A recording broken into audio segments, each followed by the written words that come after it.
자, 2020년 정보 처리 기사 필기 이제 1과목 소프트웨어 설계 3장 애플리케이션 설계 내용을 설명드리도록 하겠습니다. 자, 앞에 1장, 2장에서 우리가 이제 전체적인 소프트웨어를 설계하기 위한 또는 분석 설계하는 데 있어서 먼저 그 설계 단계, 그 프로그래밍 우리가 SDLC라고 그러죠. 이제 소프트웨어 개발 생명주기, 그다음에 소프트웨어 개발 방법론, 그다음에 그 분석 설계하는 도구들, 그다음에 또 그리고 이제 화면 설계하는 단계로서 UI의 설계 도구라든가 그런 것들을 살펴보았고요. UI의 어떤 표준 지침이라든가 표준이라든가 지침 이런 것들을 간략하게 살펴보았습니다. 이제 어떻게 보면 설계를 하는 데 있어서 본격적으로 이제 소프트웨어를 시스템을 설계하는 어떤 내용인 부분을 이제 살펴볼 텐데요. 조금 이제 어려워지기 시작합니다. 이 부분은 이제 앞에서 했던 내용들보다는 실제 어떻게 보면 소프트웨어를 개발하는 내용이긴 한데 작은 규모의 소프트웨어를 개발하는 내용도 배우게 되지만 주로 이제 여기 애플리케이션 설계라고 하는 데에서의 배우는 내용들은 조금 규모가 큰 대규모 프로젝트에서 대규모 프로젝트에서 하는 아키텍처 단의 어떤 설계 그런 내용들을 다루게 됩니다. 그래서 조금 사실 지금 이제 학생들이나 학교를 다녀서 이제 컴퓨터를 공학을 하든 또 컴퓨터 과학을 배우시는 분들이든 또는 비전공을 자이시든 또는 현업에서 IT를 일을 하시던 실제는 이렇게 소프트웨어를 아키텍처 단위까지 고려하면서 하는 프로젝트가 사실 그렇게 많지는 않습니다.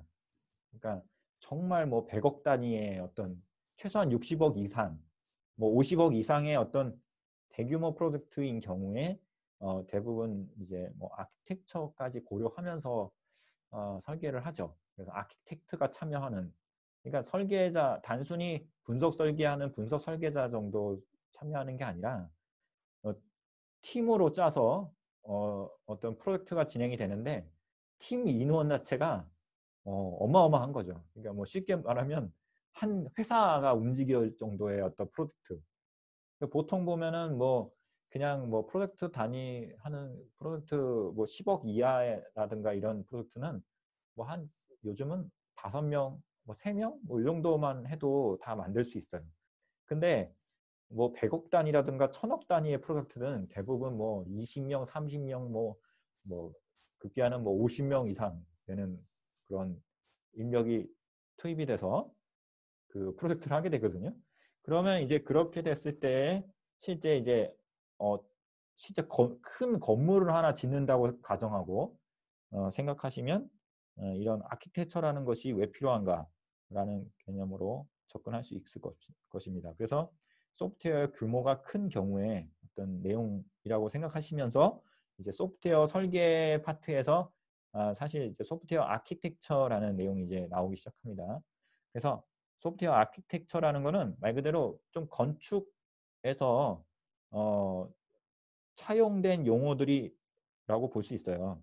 그러니까 우리 소프트웨어 컴퓨터 계통에서 쓰는 용어라기보다는 사실 아키텍처나 이런 거는 건축업이나 이런 데서 건설업에서 쓰는 용어 같은 용어입니다. 그래서 그걸 차용해서 좀 이제 어떤 공학적으로 이 소프트웨어를 개발해 보자라는 차원에서의 개념이라고 생각하시면 되겠습니다. 그래서 소프트웨어 골격이 되는 기본 구조를 우리가 이제 아키텍처라고 하는 것이고요. 그러니까 소프트웨어를 개발하는데 소규모로 만들어서 이게 뭐 이렇게 아주 간단한 기능만 쓰는 거인 걸 말하는 게 아니죠, 기본적으로. 그러니까 골격이 있다는 얘기는 뼈대가 있다는 얘기는 거기에 들어가는 기능도 되게 다양하고 구조도 되게 복잡하고 그다음에 프로세스도 또는 프로시저도 되게 절차도 되게 복잡하고 엄청난 데이터를 사용하기도 하는 그런 시스템인 경우에 이제 그런 거죠. 뭐 단적인 예로 뭐가 있겠습니까? 뭐 그 우리가 버스 이제 교통카드 쓰잖아요. 교통카드 그 정산하는 시스템 같은 거. 뭐 버스마다 교통카드 다 그 읽으면 후불제 카드라든지 선불제 카드든지 다 읽어가지고 그거 다 데이터 취합하잖아요. 실시간으로. 그 취합해가지고 기록하고 관리하고 정산하고 하는 시스템 생각해 보세요. 우리나라 지금 전국 단위로 돌아가잖아요. 그게 시스템이. 그러니까 이제 그런 거를 감안한다면 그런 규모의 시스템이라고 생각해 보세요. 그러면 그 구성 요소들과의 관계라든가 이런 것들을 아키텍처로 설계하는 것이 필요하겠죠. 그래서 시스템의 어떤 소프트웨어를 구성하는 요소들 간의 관계, 그 요소들이 있는데 관계를 표현하는 구조나 구조체를 아키텍처라 합니다. 자, 오른쪽에 제가 그림을 하나 저기 붙여놨는데요. 이 그림에 보시면 이 아키텍처의 상관관계가 있어요. 우리가 소프트웨어 아키텍처로 설계를 했다고 했을 때 가운데에서 봤을 때 기본적으로 도메인 분석, 뭐 요구사항 이런 것들을 이제 하게 되고 이런 것들을 기반으로 해서 설계를 하게 되는데 이 기술 아키텍처 설계 부분이 있고 그 다음에 이제 뭐 정보 시스템 아키텍처가 있고 그 다음에 이제 비즈니스 아키텍처 뭐 이런 것들이 있어요. 이런 것들을 왜 고려하게 되냐면 이 결국 아키텍처라는 게 규모가 커지게 되면 비즈니스적인 측면 또는 기술적인 측면 그 다음에 요구사항에 대한 측면 그 다음에 어떤 실제 소프트웨어 개발하고 통합하고 그리고 실제 뭐 어플리케이션이라든가 데이터라든가 하드웨어라든가 이런 것들을 전반적으로 다 통틀어서 통합적으로 종합적으로 고려를 해야 될 거 아니에요. 그죠? 규모가 크다 보면 그래서 이제 그런 구조상 이제 소프트웨어 아키텍처 간의 상관관계에 대한 내용을 제가 추가해 놨으니까 살펴보시면 도움이 되실 겁니다. 자, 그래서 이제 소프트웨어 개발 시에 그러면 이 아키텍처라는 게 왜 중요하냐면 이 아키텍처라는 거는 기존의 시스템을 한번 만들었던 기존에 만들어졌던 어떤 노하우가 축적된 시스템의 어떤 구조들, 틀, 그런 설계도 같은 것들을 아키텍처로 이렇게 구조화해 놓은 거예요. 그래서 그 구조화된 것들을 새로운 프로젝트를 할 때 새로운 정보 시스템을 구축할 때 그거를 토대로 만드는 거예요. 예를 들어서 아파트를 만든다고 생각해 보세요. 그러면 아파트가 기존에 만든 아파트와 뭐 조금 다른 지점이 있겠지만 결국 아파트는 뭐 몇 층, 이게 층층이 계속 쌓아 올라가는 집들이 뭐 동호수가 있고 동이 있고 그다음 호수가 있고 그다음에 뭐 층별로 예를 들어서 뭐 앞집 뒷집 뭐 이게 서로 이렇게 마주보고 있고 엘리베이터가 있고 그다음에 뭐 몇 층짜리로 똑같은 규격으로 이렇게 위로 쌓아 올라가는 그런 구조의 집이잖아요. 그죠? 그런 구조가 아키텍처가 아파트라고 하면 아파트의 구조 아키텍처가 있고 빌라라고 하면 빌라의 아키텍처가 있어요. 뭐 상가면 상가의 아키텍처가 있는 것이고 거기에 맞게 그 만들 때 또 다른 아파트를 만든다고 했을 때 그 구조의 틀에 맞게 만들면 아무래도 생산성도 높고 기간도 짧게 만들 수 있게 되잖아요. 설계도를 이미 구축되어 있는 그 틀이라는 게 정해져 있기 때문에. 마찬가지로 소프트웨어도 그런 어떤 구조나 틀을 갖추고 유사한 프로젝트에 들어가게 되면 아무래도 그 원칙과 지침이라는 것이 이 아키텍처를 통해서 제공되고 그럼으로써 이해관계자들이 오히려 의사소통하는데 좋게 됩니다. 그리고 기존에 사례가 있는 거기 때문에 사례를 기반으로 한 어떤 그 아키텍처 구조를 가지고 사용자들한테 이대로 만들면 되겠습니까? 아닙니까? 뭐 여기다가 추가할 게 있습니까? 뭐 이렇게 해서 인터뷰를 통해서 어떻게 보면 이 만드는 어떤 시스템에 대한 가이드를 제공해 주면서 선택을 할 수 있고 그 사용자가 원하는 바가 뭔지를 명확하게 더 피드백 받을 수 있는 그런 장점들이 있어요. 그래서 소프트웨어 아키텍처 설계는 기본적으로 이 좋은 품질을 유지하면서 사용자의 비기능적 요구사항을 나타낸 제약을 반영하고 기능적 요구사항을 구현하는 방법을 찾는 해결 과정이다. 이렇게 돼 있어요. 그러니까 결국 기능적인 요구사항과 비기능적인 요구사항을 통합적으로 아키텍처 형태로 설계를 하도록 하게 되면 사용자가 원하는 바가 뭔지를 판단하고 명확하게 판단할 수 있고 그다음에 그거를 구현해내는 과정을 만들어 나갈 수 있는 해결 과정이 될 수 있다라는 거죠.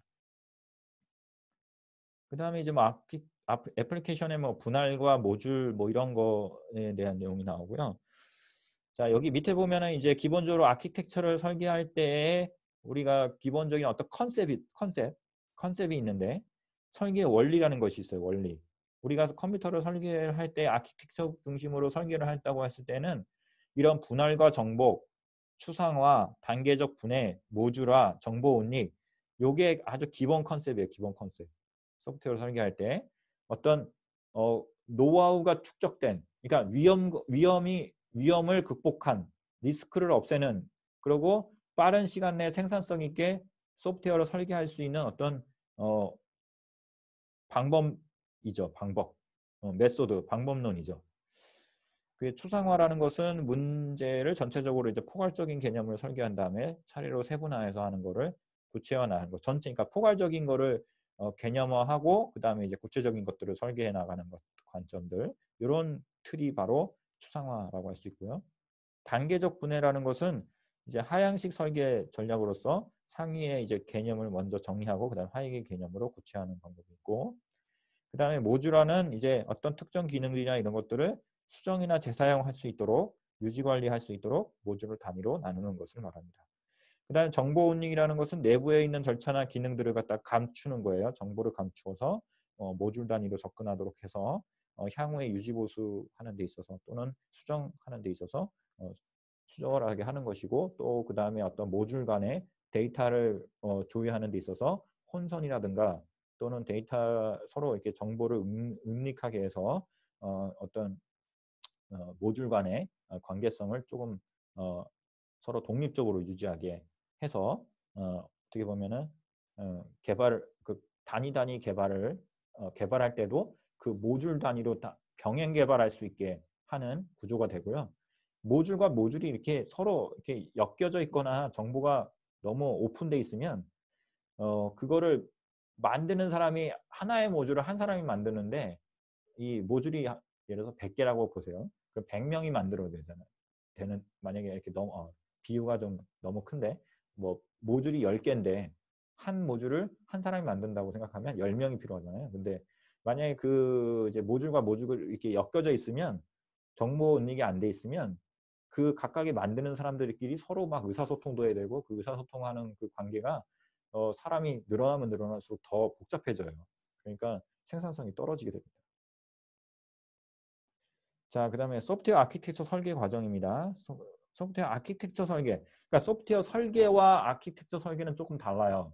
그러니까 소프트웨어 설계는 결국 소프트웨어를 설계하는 전체적인 거를 말하는 거고 아키텍처 설계라는 거는 아키텍처. 그러니까 결국 그 구조와 뼈대, 소프트웨어의 구조를 설계한다고 생각하시면 돼요. 그래서 구조라는 것은 그 소프트웨어를 구성하는 구성 요소들, 컴포넌트라고 할 수 있는데 컴포넌트나 또는 모듈 간의 인터페이스와 인터랙션을 구조 설계하는 거가 아키텍처 설계다라고 할 수 있어요. 자, 그래서 결국에는 그 이제 개발 중인 시스템에 대한 아키텍처를 정하는 의사결정 과정이라고 할 수도 있어요. 왜? 아키텍처는 이미 사전에 만들어진 아키텍처 중에 그래서 아까 설명드렸잖아요. 아파트를 만들 거냐, 빌라를 만들 거냐, 상가를 만들 거냐 하는 그 아키텍처를 선택하는 그런 의사결정과 마찬가지로 소프트웨어도 우리가 만드는 어떤 아키텍처로 만든 거를 선택할 거냐라는 거가 의사결정에 포함될 수 있기 때문에 그렇죠. 그래서 아키텍처 설계 과정은 일단 먼저 스텝 1 목표를 설정하고요. 그 다음에 시스템의 타입을 결정하고요. 그 다음에 아키텍처 스타일을 적용하거나 아키텍처 설계에 커스터마이징 합니다. 그 다음 서버 시스템의 기능과 인터페이스 인터랙션 동작을 작성합니다. 그리고 아키텍처 설계를 검토합니다. 자, 지금 제가 설명드린 이 스텝들은 결국에는 아키텍처를 설계하는 과정이에요. 그래서 어떤 아키텍처를 선택해서 그 아키텍처대로 우리가 뭐 커스터마이징을 일부 하고 해서 커스터마이징 한다는 거는 실제 구현하는 소프트웨어의 종류에 따라 조금씩 변형한다는 변형. 실제 구현하는 시스템에 따라서 변형 또는 조정하는 것을 커스터마이징이라고 하죠.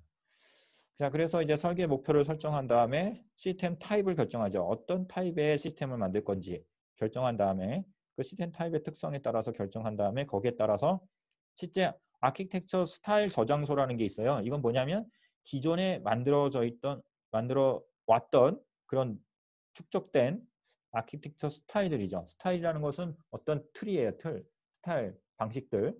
그러니까 아키텍처의 유형들. 아까도 얘기했지만 이런 거가 쉽게 말하면 뭐 아파트를 만드는 아키텍처, 그 다음에 뭐 빌라를 만드는 아키텍처, 이런 것들에 대한 노하우들이 축적된 방법론, 방법들이나 절차나 그런 것들이 축적된 자료 저장소를 참고해서 아키텍처 스타일을 적용합니다. 아키텍처 스타일은 이제 다음 장에 나올 거고요. 그래서 뭐 아키텍처 스타일이 있는 경우는 뭐 차용하면 되고 없는 경우는 맞춤형 아키텍처를 설계하면 되겠죠. 그 다음에 이제 이게 설계가 된 다음에는 그 밑에 이제 아키텍처가 틀이 만들어지면 그 틀이 만들어진 내 안에다가 이제 세부 기능들을 넣어야겠죠. 아파트에 어떤 아파트로 아키텍처를 만들기로 했으면 이제 아파트에 맞는 뭐 엘리베이터를 넣는다든가 또는 뭐 집의 구조를 만든다든가 또는 뭐 창문을 단다든가 또는 뭐 문을 단다든가 거실을 구조를 설계한다든가 뭐 이런 걸 해야겠죠. 그죠? 주차장을 만든다든가 그런 식으로 서브 시스템의 기능이나 동작이나 인터페이스 명세를 하고요. 그래서 아키텍처 설계를 리뷰를 합니다. 여기까지 하면 이제 아키텍처 설계가 끝나는 거죠. 자, 아키텍처 패턴이라는 게 나오는데요. 이제 이거 패턴은 뭐냐면 말 그대로 아키텍처 설계를 할 때 참조할 수 있는 어떤 전형적인 어떤 스타일이나 해결 방식, 이런 어떤 패턴들, 전형적인 해결 방식, 방법론이라고 보시면 돼요. 예제, 샘플 그런 거죠. 그런 것들을 가져다가 쓰면 창조적으로 또 만들지 않아도 돼요. 기존에 있던 걸 패턴을 사용해서 구조를 설계하면 되니까. 그래서 구조 설계할 때 쓰는 것이 아키텍처 설계 패턴이다. 예, 구성하기 위한 기본적인 윤곽을 제시한다. 그래서 서브 시스템과 그 역할을 정의하고 서브 시스템 사이의 관계, 규칙, 지침 이런 것들을 패턴에 정의되어 있습니다. 자, 그래서 아키텍처 패턴은 이제 아까 앞에서 말했던 아키텍처 스타일 또는 표준 아키텍처라고 합니다. 자, 아키텍처의 장점, 시행착오를 줄일 수 있죠. 왜냐하면 기존에 있는 어떤 틀이나 형식이나 이런 방법론이나 해결 방식, 이런 예제 같은 것을 참고하는 거기 때문에 개발 시간을 단축시키고 고품질의 소프트웨어 생산이 가능하고 검증된 구조, 그러니까 기존에 성공했던 모델을 갖다가 쓰는 거예요. 그죠? 성공하지 않았던 걸 갖다가 쓰면 안 되겠죠. 그죠? 그래서 안정적인 개발이 되고 그 다음에 이제 이해관계자들의 공통적인 아키텍처 공유할 수 있고요. 어떤 틀이 정해져 있는 구조가 뼈대가 이미 정해져 있는 거 가지고 의사소통을 하는 거니까 그런 것이 없이 하다 보면은 말하는 사람도 그렇고 개발하는 사람도 그렇고 요구하는 사람도 그렇고 도대체 뭘 만들어야 될지 모르고 서로 간에 말을 하고 뭐 뜬구름 잡는 얘기만 할 수 있는 상황이 벌어지게 되거든요. 자, 그래서 이 아키텍처를 놓고 공유할 수 있다는 얘기는 아무래도 의사소통이 간편해진다는 얘기고요. 그 다음에 구조를 이해하는 것이 쉬워서 개발에 참여하지 않는 사람들도 손쉽게 유지보수 수행이 가능하고요. 특성의 개발에 맞게 예측이 가능하다. 예측이 가능하죠. 예, 왜? 어떻게 만들어질 건지 알기 때문에. 그 다음에 그래서 패턴의 종류에는 레이어 패턴, 클라이언트 서버 패턴, 파이프 필터 패턴, 그 다음에 모델뷰, 컨트롤러 패턴이 있습니다. 자, 이제 자료를 제가 상세하게 설명을 해놨는데요. 이거는 자료로 한번 상세하게 읽어보시면 아마 이해를 하실 거고요. 일단 키포인트만 딱딱 집어서 몇 가지 설명만 하고 넘어가겠습니다. 자, 우리가 어떤 시스템의 구조를 설계를 할 때 구조를 그 각각의 시스템의 구성 요소들, 소프트웨어의 구성 요소들, 컴포넌트든 모듈이든 그 안에 구성 요소들을 어떻게 관계성을 맺어가서 설계할 것인가, 이렇게 정렬을 할 것인가, 배치를 할 것인가 했을 때 그 패턴의 종류예요. 계층으로 우리가 이제 설계를 할 수 있죠. 레이어 패턴이라는 거는 계층 구조로 만드는 거예요. 고전적인 방법이고요. 자, 그래서 레이어, 이 그림에 있는 것처럼 위에서 아래로 이렇게 레이어가 있게 계층으로 구조화하는 거고요. 이 계층적 구조는 상위 계층에서 하위 계층에 대한 서비스가 제공되고 하위 계층에 상위 계층의 클라이언트가 됩니다. 그래서 얘가 서버가 되고 얘가 클라이언트가 되는 이런 구조죠. 그 다음에 각 계층 간에 이게 뭐냐면 상호작용이 이루어지는데 요 두 개까지 이렇게 두 개씩만 서로 간에 두 개 층 사이에서만 상호작용이 이루어지는 특징이 있어요. 그래서 이 두 개 층에 대한 영향 미침으로 변경 작업이 용이합니다. 자, 그래서 만약에 이걸 교체하고 싶으시면 이걸 교체가 가능하고요. 그래서 개선이 가능합니다. 뭐 OSI 7레이어 같은 그런 건데 나중에 OSI 7레이어는 나중에 또 공부하실 거니까 그때 보고요. 자, 아키텍처 패턴 중에 클라이언트 서버 구조, 이것도 뭐 고전적인 그런 패턴이죠. 우리 보통 보면 웹에서 웹 서버가 있고 우리 클라이언트가 있어서 이 클라이언트가 이 서버한테 요청을 하고 거기에 대해서 피드백, 답변을 주는 구조, 그런 구조입니다. 그 다음에 이제 파이프 필터 구조는 같은 경우는 요거는 이제 뭐냐면 어떤 이 데이터가 이렇게 흘러가는데 이 데이터가 흘러갈 때 요 필터에서 여기서 뭔가 조건을 주는 거예요. 조건을 줘서 조건을 부여해서 이 흐름 중에 이 어떤 데이터의 흐름에 영향을 주는 거죠. 영향을 주는. 그래서 뭐 데이터 변환이라든가 버퍼 리딩이라든가 동기화든가 이런 걸 씁니다. 이 필터의 구조에 어떤 필터를 써서 그러니까 필터라는 게 뭐야? 뭐 예를 들어서 정수기 필터 같은 거 생각해 보세요. 물을 이게 수돗물이 맨 처음에 들어왔는데 무슨 필터 거치고 또 무슨 필터 거치고 무슨 필터 거쳐서 실제는 우리가 마실 수 있는 물로까지 가는 거잖아요. 그렇죠?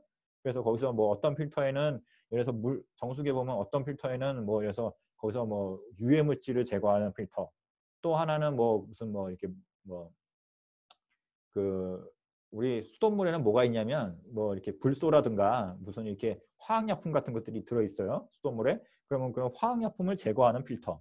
그러면 그 물이 이제 지나가는 동안에 그 필터를 거치면서 어떻게 되는 거예요? 거기서 순화가 되는 거죠. 그래서 물이 그 어떤 갖고 있는 특성들을 다 이렇게 배제시키는 겁니다.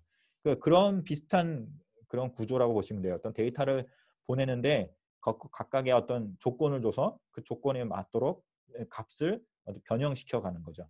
예를 들어서 이제 뭐 쉘 스크립트 같은 경우가 그런 구조로 되어 있는데 LS라는 게 어떤 데이터를 목록을 구하는 명령문인데 여기에 뭐 LATR이라고 하고 여기에 보면 이렇게 이런 게 필터예요. 이런 거 필터 주는 그 파이프인데 이런 걸 써서 grep ABCD 이렇게 해가지고 뭐 여기 파일 목록 중에 ABC라는 파일을 포함된 것만 뽑아내는 겁니다. 이렇게 해서 필터로 걸러낸다고 보시면 돼요. 그래서 그런 구조라고 보시면 되고요. 그 다음에 모델뷰 컨트롤러 패턴 같은 경우는 이제 이건 웹 서비스, 웹 서비스에서 많이 사용하는 그런 이제 구조입니다.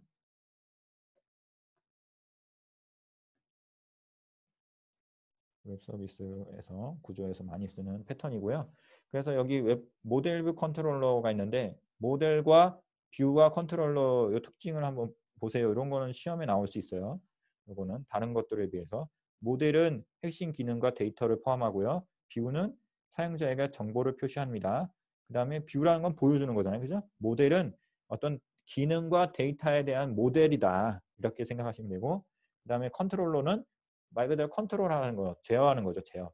사용자의 입력을 처리하는 그런 거라고 볼 수 있습니다. 그래서 사용자가 요청이 들어오면 일단 컨트롤러에서 이거를 입력을 받고 그 다음에 그거를 어떤 기능이나 모델 그 데이터 쪽에다가 호출을 하고 그걸 이제 컨트롤러에다가 결과 반환을 하면 그 뷰 쪽에다가 이 결과를 호출해서 전달을 합니다. 그래서 전달을 하면 이 컨트롤러는 어떤 제어만 전달을 하는 거고요. 실제 뷰에서 모델로부터 데이터나 이런 것들을 참조해서 어떻게 하는 거예요? 응답을 주게 되는 겁니다. 그래서 이렇게 모델 뷰 컨트롤러 이렇게 패턴으로 해서 이렇게 세 가지로 나눠서 하는 이유는 뭐냐면 각각의 서로 간의 그 컴포넌트들이 역할이 다 있어요. 그래서 그 역할을 따라서 컴포넌트를 분리해서 설계할 수 있고 개발할 수 있게 하는 거고요. 그래서 개발 작업이 서로 간에 영향받지 않고 분리해서 개발할 수 있게 됩니다. 그리고 여러 개의 뷰를 만들어서 이렇게 설계를 하면 이 뷰가 여러 개를 다수의 뷰를 만들 수 있고요. 그래서 한 개의 모델에 대해서 여러 개의 뷰를 만들 수 있는 대화형 애플리케이션 개발에 적합합니다. 대화형이잖아요. 서로 요청하고 응답하고 하는 구조라고 볼 수 있죠. 자, 이렇게 되면은 이 뷰라는 거 개발하는 사람, 모델 개발, 컨트롤러 개발을 따로따로 할 수 있어요. 그래서 생산성이 높아지죠. 병행 개발을 할 수 있기 때문에. 자, 그 다음에 객체 지향에 대한 내용이 나옵니다. 이 파트는 굉장히 중요한 파트입니다. 이 시험에 꼭 나올 수 있고요. 자, 객체 지향으로 우리가 어떤 컨셉으로 분석 설계를 할 수도 있고, 그게 이제 그 도구가 UML이라고 했고, 객체 지향이라는 것은 그 개념 자체를 명확하게 해야 되는데, 현실 세계 엔티티를 기계 부품처럼 하나의 오브젝트로 만들어서 기계 부품처럼 조립하는 듯이 개발할 때에도 조립하는 뭐 기법이다. 이렇게 통상적으로 이렇게 써 있어서 제가 이렇게 써놨어요. 근데 사실 객체 지향 개념은 좀 깊이 있게 잘 쳐다보면 여기 아래 그림을 보세요. 이 클래스라는 이 객체라는 것이 있는데 이 객체 안에 어떻게 구성을 하는 거냐면 객체를 그 안에 속성과 오퍼레이션, 쉽게 말하면 속성이라는 거는 어떤 그 객체의 특성을 말하는 거죠. 특성. 그리고 그 객체의 기능, 동작 이런 것들을 오퍼레이션이라고 할 수 있습니다. 그래서 이 객체라는 걸로 설계를 한다는 얘기는 결국 사람이 어떤 객체를 바라보고 사물을 바라보고 리얼 월드에서 실제 인지하는 구조, 인지 구조를 컴퓨터에 적용하는 모델링 기법이다. 이렇게 이해하시는 게 오히려 낫습니다. 무슨 말이냐면 사람이 있어요. 사람이 이 리얼 월드의 세상에서의 모든 사물들이 있어요. 사물들을 바라볼 때 나는 서브젝트, 나는 주체고 사람은 주체고 사물은 오브젝트입니다. 객체예요. 근데 이 객체를 바라봤을 때 사람이 사고하는 구조, 사고 구조는 예전에 객체 지향이라는 개념이 나오기 전에는 어떻게 이 컴퓨터에서 설계를 했냐면 컴퓨터가 처음 등장을 했을 때는 이 전 시간에 했지만 전 시간에 이 5과목에서 나왔던 내용인데 컴퓨터가 처음 나와서는 우리가 그 이 설계하는 기법 중에 방법론에는 우리가 그 구조적 방법론이 있었어요. 구조적 방법론. 그다음에 나타나는 게 정보공학 방법론 있었어요. 방법론. 자, 이 구조적 방법론과 정보공학의 차이점은 구조적 방법론은 프로세스를 중시하는 겁니다. 그러니까 프로세스라는 거는 계산과 처리가 더 우선인 거죠. 자, 쉽게 말하면 컴퓨터가 등장하게 된 원초적인 이유가 뭐예요? 계산하려고 하는 거잖아요. 컴퓨테이션 뭐예요? 계산이잖아요, 계산. 그래서 계산하는 게 주 목적이기 때문에 이 계산이 주 목적으로 처리하는 방법론이 구조적 방법론이에요. 네, 구조적으로 한다는 얘기는 프로세스를 강조한다는 얘기거든요. 근데 정보공학이라는 거는 이 컴퓨터가 상용화되면서 기업에서 컴퓨터라든가 어플리케이션이라든가 이런 것들이 보편화되고 정보 시스템을 많이 쓰게 되면서 데이터를 중시하게 됩니다. 기업에서 중요한 건 정보거든요. 정보가 중요하죠. 기업에서. 그렇기 때문에 정보를 처리하는 것, 데이터가 중심이 되는 정보공학 방법론이 대두가 되죠.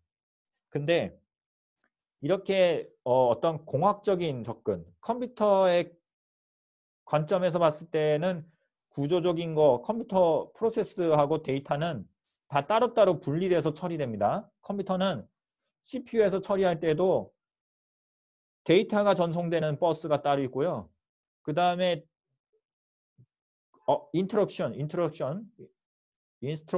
명령어, 프로세스, 계산하는 거가 명령어가 처리하는 버스가 따로 있어요. 그래서 그 두 개가 합쳐져서 나중에 CPU에서 처리가 되는 건데 결국에는 이 두 가지가 사실은 컴퓨터가 어떤 컴퓨터의 큰 줄기라고 볼 수 있어요. 큰 기둥. 그러니까 우리가 컴퓨터라고 했을 때 우리가 이 시험도 우리가 지금 공부하고 있는 시험이 뭐예요? 정보 처리 기사잖아요. 정보 처리. 그러니까 정보를 처리하는 거. 그래서 이 계산하는 거와 그다음 정보는 큰 축입니다. 컴퓨터 이론에. 그런데 사람은요, 이 컴퓨터의 관점에서 봤을 때는 그런데 컴퓨터는 이 기계이기 때문에 전자제품이 그러기 때문에 이렇게 분리해서 처리를 하지만 사람은 달라요. 사람은 왜? 사람은 컴퓨터가 아니거든. 기계가 아니거든요. 사람은 사람이니까. 사람의 뇌 구조, 사고 구조에서는 이 어떤 데이터를 처리하든 뭔가 객체, 사물을 바라보고 사람을 뭔가 사물을 동작시키고 움직이고 뭔가 사람과 사람 간의 대화를 나누고 사람 간의 어떤 뭐 운동을 하든 뭔가 일을 하든 뭘 하든 간에 뭐 행위를 하든 간에 사람은 그 바라보고 있는 다른 사람이라든 다른 사람이든지 타인이든지 사물이든지 그 사람들을 대할 때는 이 어떻게 바라보냐면 생각해 보세요. 기본적으로 그 사물의 특성, 속성, 속성과 그 사물의 동작, 예, 그다음에 행동 유형이라고 해야 되나? 행동 특성? 뭐 이런 것들을 같이 한꺼번에 함께 생각합니다. 함께 동시에 뇌에서 동시에 이해한다고 동시에 이해. 그렇지 않습니까? 기본적으로 제가 예를 많이 드는데 뭐 컵이 있어요. 물컵이죠. 물컵. 그러니까 물컵이 있는데 그 컵이 예를 들어서 이렇게 생겨서 이렇게 손잡이가 있는 컵이에요. 그러면 이 컵이 가지고 있는 특성이 있을 거 아니에요. 여기는 뭐 이렇게 뭐 그림도 그려져 있고 여기 그 사이즈가 있고 뭐 이런 게 있을 거예요. 그러면 이걸 데이터화하면 특성이 되는 거예요. 예를 들어서 손잡이가 있다. 손잡이 유무. 그다음에 이거 사이즈가 뭐 그래서 높이가 10cm다. 그죠? 이런 특성들. 그리고 뭐 동그랗게 생겼다. 이런 속성들 이런 것들이 데이터예요. 데이터. 객체.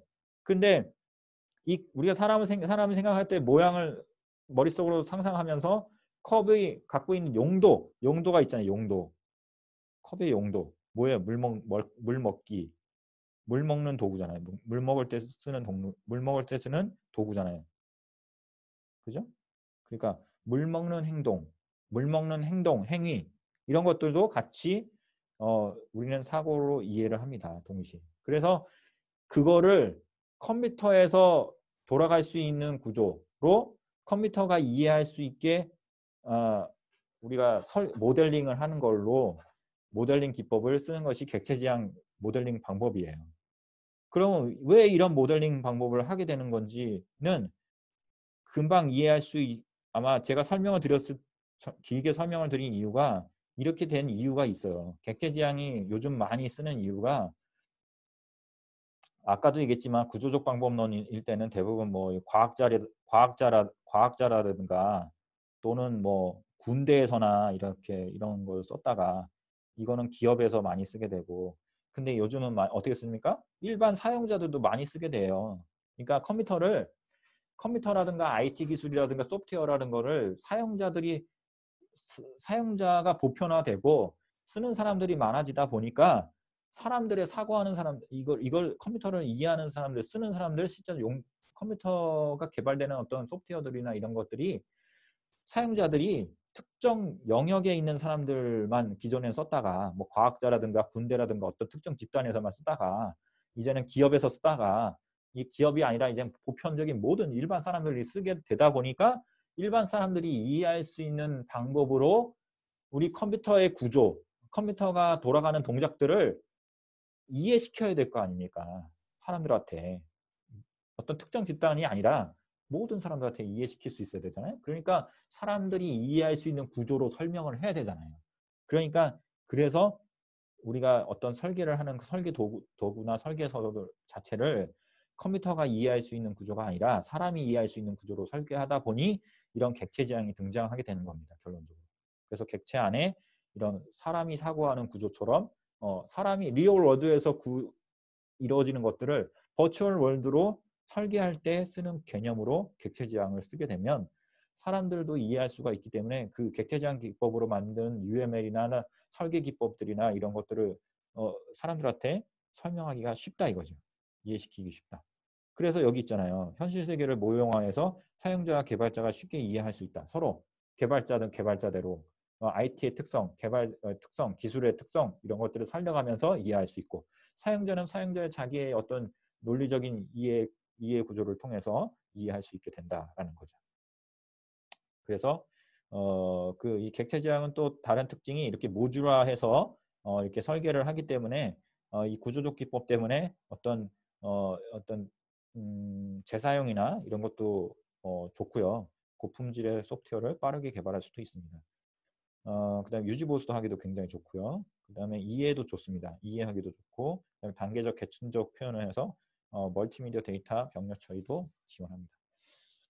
자, 여기 보면은 이제 그 객체 지향의 5가지 특징 키워드 있습니다. 이거 꼭 외워주세요.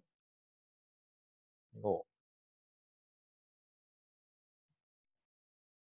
전에 한번 설명을 드렸었나 모르겠는데 캡추 다정상 이렇게 외워주세요. 그래서 캡슐화, 추상화, 다형성, 그 다음에 상속.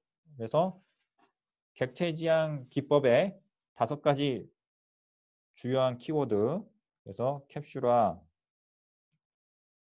추상화, 다형성, 정보 혼립, 그 다음에 상속. 이렇게 5가지. 5가지 개념. 요거 꼭 외워주시고요. 각각에 대해서 특성도 다 이해를 해주셔야 됩니다. 자, 다음에 보시면 자료들로 제가 설명을 다 해놨거든요. 그래서 객체는 스테이트, 상태, 요게 이제 속성이죠. 속성과 행위, 비헤이비어를 요거를 가지는 것을 객체라고 하고 클래스는 그거를 객체를 타입 또는 객체들을 만들어내는 틀을 갖다가 클래스라고 하고요. 캡슐화는 이제 어떤 내면, 객체 내면을 감추어서 단순화하는 거가 캡슐화입니다. 이렇게 묶어놓은 거죠. 그러니까 아까 여기서 그림에서 보시면 이렇게 속성과 오퍼레이팅을 묶은 것을 캡슐화라고 할 수 있고요. 이 클래스로 묶어서 이 클래스를 다양하게 만들 수 있다라는 게 다양성인 거고 추상화라는 거는 이제 이 개념을 상위 클래스와 하위 클래스로 추상화할 수 있다라는 게 추상화.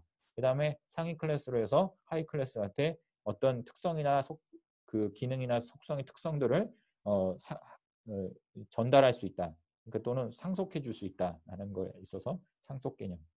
계층 구조에서의 표현, 뭐 재사용 이런 거죠. 아버지가 쓰는 특성을 아버지가 갖고 있는 차를 나도 물려받는 뭐 이런 상속 관계 이런 거 예를 한번 쉽게 이해할 수 있죠. 다형성이라는 거는 하나 계층에 속한 객체들이 지시나 명령들을 다른 행위로 수행할 수 있는 거.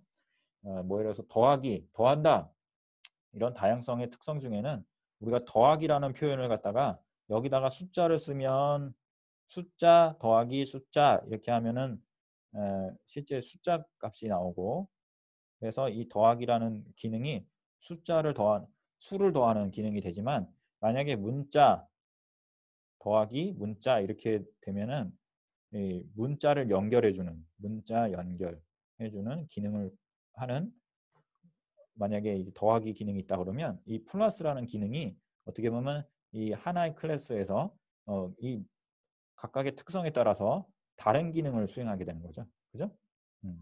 그래서 이런 거를 클래스로 구현하게 되면 다형성의 어떤 특성이다 이렇게 볼 수 있습니다. 자, 이거 한번 내용을 읽어보시고요. 이런 거는 자료니까 클래스가 뭐에서 동일한 행위고 뭐 속성을 갖는 거다라는 내용이고요. 클래스는 템플릿입니다. 템플릿. 그래서 틀이라고 보여 붕어빵이 객체인데 붕어빵을 만드는 틀을 클래스라고 볼 수 있습니다. 그럼 이렇게 찍어내서 나온 여기서 찍어낸 붕어빵 틀에서 만들어서 찍어낸 거가 이제 붕어빵이잖아요. 그 붕어빵들이 실제 만들어진 붕어빵. 그러니까 우리가 이제 클래스를 실제 이제 뭐 클래스라는 것은 틀인데 그 틀을 통해서 실제 만들어진 객체 있잖아요. 그 객체를 인스턴스라고 또 그러거든요. 용어로 인스턴스. 이거는 나중에 다음 시간에 프로그래밍 할 때 또 배울 수 있으니까. 자, 그다음 캡슐레이션은 패키징하는 겁니다. 그래서 객체의 상태와 행위를 묶어주는 거. 그래서 다른 데서 알 수 없게 해주는 거, 외부에서 알 수 없게 감추어 주는 거, 이 정보 운입과 어, 같이 연관된 그런 개념이죠. 캡슐화는. 자, 그다음에 캡슐레이션 이제 뭐 abstraction 추상화하는 거와 유사하다. 뭐 그런 뜻입니다. 그다음에 이네리턴스는 뭐 상속받는 거를 말하는 거고요. 폴리모피즘은 다양성이죠. 그래서 many 다양한 이용을 할 수 있다. 자, 그래서 여기 뭐 그림이 재밌는 그림이 있는데, 그래서 이 어떤 소리를 낸다, 말을 한다고 했을 때 소리 낸다 라고 했을 때 사람은 말을 하고요. 개는 멍멍 뭐 이렇게 하고, 그다음에 뭐 거위는 뭐 뭐라고 그러냐, 꽉꽉 그러나, 그렇죠? 뭐 이런 식으로 다양하게 표현한다라는 그런 거죠. 그래서 동일한 상속 구조 하위에 구조의 하위에 속한 클래스들이 서로 다른 행위를 하는 그런 것들을 또뭐 폴리모피즘이라고 할 수도 있죠. 그래서 다양성을 가지게 되면 이름은 똑같은데 다양한 기능을 하게 함으로써 어떻게 보면 생산성도 높이고 그다음에 여러 가지 재사용할 수 있는 그런 특성을 가지게 됩니다. 자, 이제 모듈에 대한 내용이 나오는데요. 이 모듈이라는 것은 이제 우리가 이제 뭐 어떤 각 시스템의 각 기능들 중에 아주 최소화된 단위라고 볼 수 있어요. 기능에 대한 최소 단위. 모듈이라는 거는 기능의 최소 단위라고 할 수 있는데, 그래서 서브루틴, 서브 시스템, 소프트웨어, 프로젝트 작업 단위 같은 겁니다. 그래서 단독으로 컴파일이 가능하고 재사용이 가능합니다. 그다음에 기능적 독립성은 그 독립됨 모듈의 기능이 독립됨을 의미하는 것으로 어떤 모듈이 하나의 기능만을 오타가 났는데 이게 하나입니다. 하나의 기능만을 수행하고 다른 모듈과 과도한 상호작용을 배제함으로써 이루어집니다. 그러니까 모듈 간에 서로 독립적으로 돌아가는 게 좋고요. 그다음에 상호작용을 배제하는 게 좋습니다. 그러니까 하나의 모듈은 하나의 기능만 가진 거. 그래서 하나의 기능의 최소의 단위 이렇게 보시면 되고요. 그다음에 이제 이제 모듈이 이렇게 하나의 기능만 갖고 있고 다른 기능과 서로 상호작용이 없도록 독립성 있게 구현을 하는 것이 굉장히 중요합니다. 독립성, 그다음에 상호작용 배제, 그다음에 재사용, 그다음에 이런 최소 단위로 하는 키워드들을 유념해서 보시고요. 이렇게 했을 때 우리가 이제 그 기능이 오류가 발생해도 하나의 기능이 오류가 발생됐을 때 다른 기능에 영향을 미치지 않게 됩니다. 자, 그래서 모듈의 독립성은 결합도하고 응집도로 판단할 수 있습니다. 모듈의 독립성은 뭘로 판단한다고요? 결합도, 응집도 이 두 가지에 의해서 측정됩니다. 이제 모듈은 결합 독립성을 높이려면 모듈의 결합도는 약하게 하고요. 응집도는 강하게 해야 돼요. 다시 뭐라고요? 결합도는 낮추고 그 다음에 응집도는 높입니다. 자, 그러면 그 내용에 대한 설명을 드리고 오늘 이번 시간에 이제 마쳐야 될 것 같은데요. 자, 결합도하고 응집도는 지난 시험의 그 소프트웨어 공학 부분에서도 굉장히 중요한 파트로서 또 이제 시험에도 자주 나왔어요. 그러니까 이번에도 나온다는 걸 전제로 한번 해서 꼭 외워두시면 좋을 것 같은데, 자, 결합도라는 것은 모듈 간에 상호 의존하는 정도예요. 그래서 모듈과 모듈이 서로 어떻게 관계를 맺고 있는지, 그래서 이게 가까운지 또는 거리가 먼지, 서로 관계가 뭔지 이런 결합 관계가 정도를 말하는 거예요. 자, 그러면 이제 다양한 결합으로 모듈을 구성할 수 있는데 결합도가 약할수록 어떻습니까? 모듈의 독립성이 강화되기 때문에 품질이 높아지는 거예요.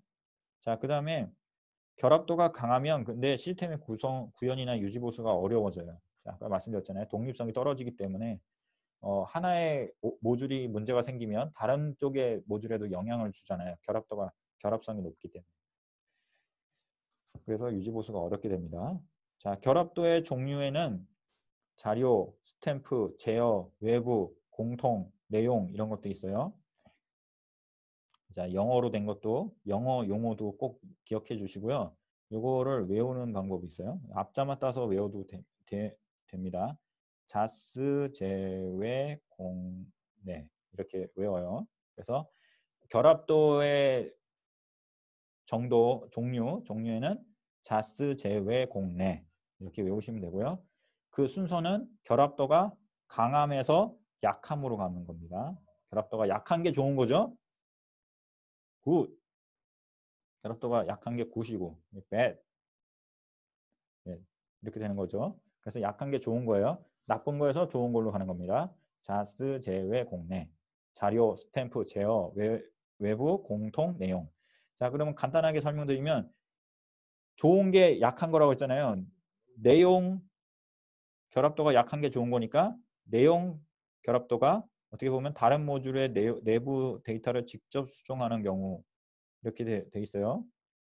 그래서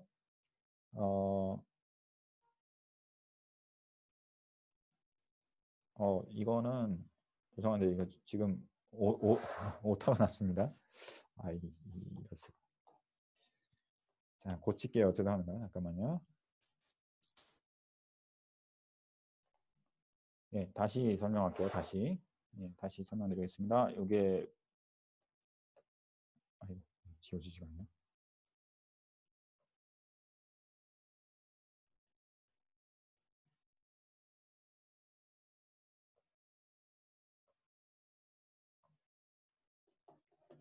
잠깐만요. 왜 이러지?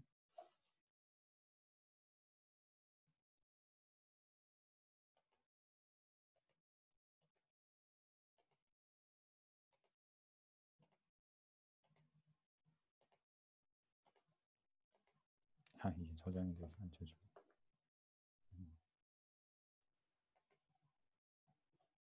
네, 다시 정정을 좀 할게요. 여기가 9이고요. 이게 배드입니다. 그렇죠? 자, 왜 그러냐면 여기 내용을 보시면 자스, 제외, 공내 이렇게 했는데 결합도가 약한 거에서 강하는 걸로 가는 거예요. 자, 자료 이제가 데이터 이제 데이터 데이터 결합도인데 데이터 결합도라는 거는 서로 왜 이게 결합도가 약한 거냐면 이 모듈 간에 서로 어떻게 하는 거예요? 데이터만 주고받는 거예요. 데이터만. 그러니까 서로 뭐 전혀 기능적으로 관여하지를 않는 거예요. 그래서 모듈 간의 매개 변수로 통신을 하고요. 매개 변수로 최소화하는 것이 이제 좋고요. 그래서 자료만 주고받는 형태. 이게 자료 결합도가 그래서 좋은 거죠. 그래서 이 결합도가 강해지는 거. 이 가면서 점점 이 내용을 보시면 스탬프는 모듈 간의 매개 변수를 구조체로 전달하는 거요. 이런 것도 이런 형태가 이제 스탬프라고 볼 수 있고. 제어는 제어문을 통해서 서로 이제 어떤 모듈 간에 영향을 주는 거고 외부는 이제 소프트웨어 외부 환경과 공유를 하면서 이제 어떤 모듈 간의 관계가 있는 거고요. 공통은 공통 변수, 그러니까 전역 변수를 같이 쓰면은 이제 구조라는 거죠. 그 모듈이. 그 내용이라는 거는 다른 모듈하고 내부 데이터를 직접 수정하는 경우에요. 그러니까 이게 제일 안 좋은 겁니다. 제일 나쁜 거죠. 그렇죠? 제일 안 좋은 형태예요. 내용이라는 거는 한 모듈에서 다른 모듈을 수정할 수 있게 이쪽 모듈에서 여기 데이터를 수정하는 거예요. 여기 A가 있고 B가 있는데 A가 B의 데이터를 수정할 수 있는 거. 그러니까 이게 결합도가 굉장히 높은 거죠. 그렇죠? 그래서 자스 제외 공내 이렇게 하면 결합도가 약한 거에서 강한 걸로 간다. 근데 결합도가 약한 게 좋은 거고 결합도가 강한 건 나쁜 겁니다. 그렇죠? 자, 응집도는 정보 응립의 개념으로서 그러니까 모듈 내에 어떤 특정 기능들 세부 기능들이 이렇게 응집이 잘 돼 있느냐 그런 걸 말하는 거예요. 그래서 명령어 호출문의 내부 요소들이 서로 관련돼 있는데 모듈이 독립적으로 기능이 하나의 기능으로 잘 구현이 돼 있나, 구성이 돼 있나 그런 걸 말하는 겁니다. 자, 그래서 응집도가 강할수록 품질이 높고요. 그렇죠? 응집도가 강할수록 좋은 겁니다. 그다음에 응집도가 약할수록 품질이 나쁜 거고요. 자, 그래서 이거는 응집도의 종류에 따라서는 응집도가 강한 게 좋은 거죠, 여기는. 그렇죠? 여기는 이제 기능 응집도가 제일 응집도가 강하고 좋습니다. 예, 왜냐하면 하나의 모듈에 하나의 기능만 돼 있는 거기 때문에 여기가 굿이고요. 여기가 그 다음에 bad 이렇게 되는 거죠. 응집도가 약한 게 맞아. 우연하게. 그러니까 우연이라는 거는 말 그대로 모듈 내 요소들이 서로 연관관계가 없는 거예요. 그러면 안 되죠. 한 모듈 안에 있는 기능들은 서로 아주 똘똘똘똘 뭉쳐야 되는 거예요. 서로 요소들 간에 서로 의미가 아주 깊은 관계를 갖고 있어야 되는 거죠. 그래서 하나의 기능만을 갖고 있는 거. 여기 기능이 좋고요. 그래서 얘는 어떻게 배우냐면요. 반대로 외우시면 돼요. 이게 어떻게 항상 외우실 때 아까도 어떻게 외웠죠? 약한 거에서 강한 걸로 외웠잖아요. 그렇죠? 자스, 제외, 공내. 결합도가 약한 거에서 강한 걸로 이렇게 외웠죠. 마찬가지로 응답도 어떻게 하는 거예요? 응집도가 약한 거에서 강한 걸로 외우시면 돼요. 우논 시절 통순기 이렇게 외우시면 됩니다. 우논 시, 일시라고 되어 있는데 여기 시간으로 바꾸시고요. 시간, 예, 절, 통, 순, 기 이렇게 해서 응집도가 약한 거에서 강한 걸로. 그래서 아까 것도 저 결합도가 약한 거에서 강한 걸로 이렇게 가는 걸로 했을 때 자스 제외 공내 이렇게 가면 되는 거죠. 근데 이제 좋고 나쁨은 반대예요. 결합도는 약한 게 좋은 거니까 자스 제외 공내 하면은 좋은 거에서 나쁜 걸로 가는 거고, 응집도는 반대잖아요. 응집도가 약한 게 나쁜 거고 응집도가 강한 게 좋은 거니까 외울 때는 응집도가 약한 게 좋은 거, 약한 게에서 강한 걸로 가지만 응집도가 나쁜 거에서 좋은 걸로 간다 이렇게 생각하시면 되죠.